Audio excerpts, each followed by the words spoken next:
በስመ አብ ወወልድ ወመንፈስ ቅዱስ አሐዱ አምላክ። ተአምረ ኢየሱስ 78ኛ ተአምር። ስለ ሆሳዕና ክብር ይቅርታው ቸርነቱ ለዘላለሙ በእውነት ለሁላችን ይደረግልንና ጌታችን አምላካችን መድኃኒታችን ኢየሱስ ክርስቶስ ያደረገው ተአምር ይህ ነው።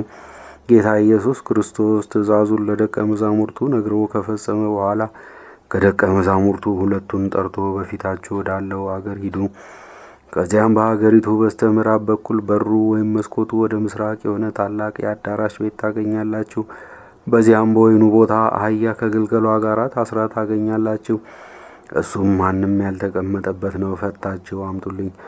በዚያ የሚገኙ መናፍቃን ሰዎች የአህያውን ግልገል ስለምን ጉዳይ ትፈቱታላችሁ ብለው ቢጠይቋችሁ ጌታው ይፈልገዋል በሏቸው። በዚያን ጊዜ ይተዋችኋል፣ አይከለክሏችሁም አሏቸው። እኒያ ደቀ መዛሙርቱም ወደ ሀገር ገብተው በሩ ወይም መስኮቱ ወደ ምስራቅ የሆነውን ቤትና የወይኑን ቦታ እንዲሁም ጌታ ኢየሱስ ክርስቶስ እንደነገራቸው የአህያውን ግልገል አግኝተው ፈቱት። በዚያ የነበሩ ሰዎችም የአህያውን ግልገል ለምን ትፈቱታላችሁ አሏቸው። እነሱም ጌታችን ይህን የአህያ ግልገል እንድንወስድለት ዘንድ አዞናል አሏቸው። ከዚያም ፈተው የወስዱ ዘንድ ተዋቸው። ማንም አልከለከላቸውም። እነሱም የአህያውን ግልገል ይዘው ወደ ጌታ ኢየሱስ ክርስቶስ ዘንድ ሄዱ። ደቀ መዛሙርቱም የአህያውን መምጣት ባዩ ጊዜ ልብሳቸውን በአህያው ጀርባ ላይ ደልለው ጌታ ኢየሱስ ክርስቶስ በዚያ ላይ አስቀመጡትና ወደ ደብረ ዘይት ሄዱ። ከዚያም ወደ ኢየሩሳሌም ተጓዙ። በዚህም ጊዜ ሐዋርያት የሰማይ መሳክው ተከፍተው አዩ። በዚያም ያለችው ገዳም ወይም ዱር እንደ ፀሐይ ታበራ ጀመረ። ፀሐይም ጌታ ኢየሱስ ክርስቶስ በተቀመጠበት የአህያ ግልገል ፊት ስትሰግድ ተመለከቱ። መላእክትም ከሰማይ ወርደው በአህያው ግልገል ዙሪያ ተሰለፉ። የሀገሩ ሰዎች ኢየሩሳሌም እንደተቃጠለች አድርገው እስኪገምቱ ድረስ ከጌታ ኢየሱስ ክርስቶስ ከብርሃኑ ነጸብራቅ የተነሳ መላዋ ኢየሩሳሌም እንደ ፀሐይ አበራች። ይህን እጅግ አስደናቂ የሆነ ተአምር ለማየት ከየቤታቸው ወጡ። ሴቶችም ከልጆቻቸው ጋር ሕፃናትንም እየታቀፉ በመጡ ጊዜ ጌታችንን በአህያ ግልገል ላይ ተቀምጦ አገኙት። ልጆችና ሕፃናቱም ሁሉ በጌታ ኢየሱስ ክርስቶስ ላይ ብርሃን ሲበራ አዩ። መላእክትንም በአህያው ግልገል ዙሪያ ተሰልፈው ተመለከቷቸው። በዚያም ጊዜ መንፈሰ ትንቢት በእነሱ አደረና የዘንባባና የወይራ ዛፍ ካለበት ቦታ ፈጥነው ሄደው የዛፉን ዝንጣፊ እየቆረጡ በእጃቸው ይዘው በታላቅ ቃል እየጮኹ ሆሳዕና በአርያም፣ ሆሳዕና በአርያም፣ ሆሳዕና በአርያም እያሉ ዘመሩ። ሆሳዕና ለዳዊት ልጅ ምስጋና ይሁን። ሆሳዕና በሰማይ ላለ ለእግዚአብሔር ምስጋና ይሁን።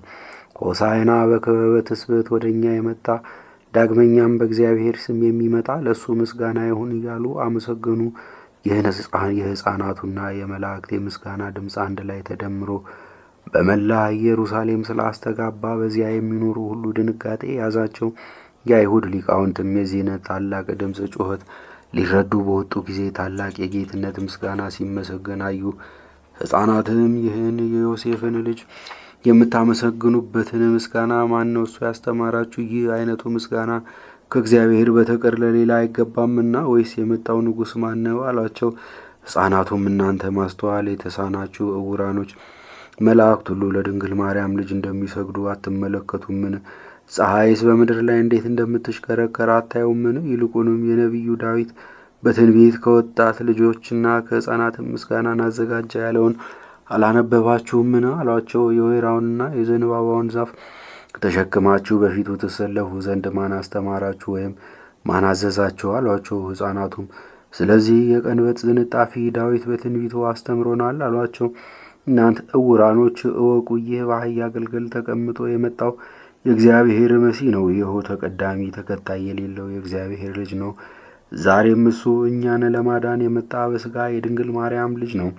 ነቢዩ ዘካርያስ በትንቢቱ አንቺ የጽዮን ልጅ ደስ ይበልሽ፣ አንቺ የኢየሩሳሌም ልጅ ሆይ ፈጽሞ ደስ ይበልሽ፣ እነሆ ደግና ትሑት የዋህም የሆነ ንጉሥ በአህያ ግልገል ተቀምጦ ይመጣልና ሲል የተናገረውን አላነበባችሁምን? ይህን ቅናታችሁንና ቁጣችሁን ከእናንተ አርቁ። እሱ የዓለሙ ሁሉ ፈጣሪም እንደሆነ እወቁ።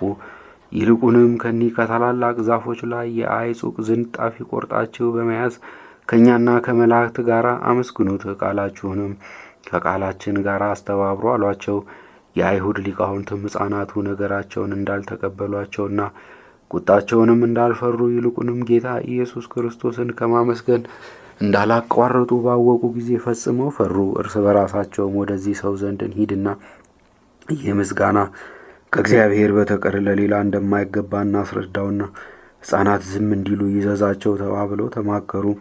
ጌታ ኢየሱስ ክርስቶስም እኒህ ሕፃናት እኔን ከማመስገን ዝም ቢሉ የሰውን ልጅ ያመሰግኑት ዘንድ ድንጋዮችን አዛቸዋለሁ። ስለዚህች ዕለት ነቢይ ዳዊት የተናገረውን አልሰማችሁምን? አላቸውም።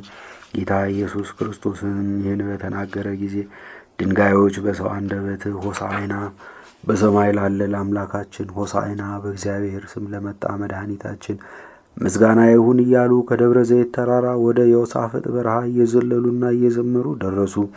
የድንጋዮችም የቃል ጩኸት ከመላእክትና ከሕፃናቱ ምስጋና ጋር ተባበረ። በዚህም ጊዜ በአይሁድ ላይ ከፍተኛ ፍርሃትና ድንጋጤ የወደቀባቸው፣ ሕፃናቱንም ፈጽመው ፈሯቸው። የሕፃናቱም ቁጥር 1,300 ነበረ። ይቅርታው ቸርነቱ ለዘላለም በእውነት ለሁላችን ይደረግልን፣ አሜን።